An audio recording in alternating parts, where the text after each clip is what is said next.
İlahi, gecənin zülmətini səhərin nuru ilə yarıb bizi işıqlığa çıxartdığın üçün sənə həmd olsun.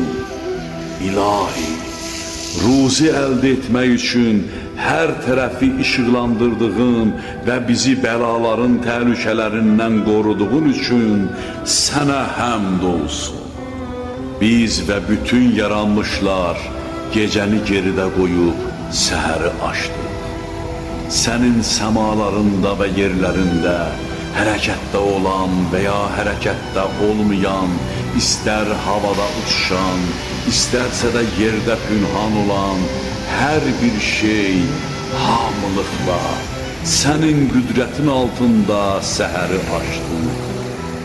Sənin mülkün, səltənətin və iradən bizi əhatə etmişdir. Sənin fərmanınla bəhrələnir və sənin qüvvənlə hərəkətə gəlirik, həyat sürürük. Yalnız sənin müqəddər etdiklərinin iqtidarındayıq və yalnız sənin bəxş etdiklərindən faydalanırıq. Bugün isə bizə şahid olan yeni bir gündür. Əgər yaxşı əməllər etsək, minnətdarlıqla və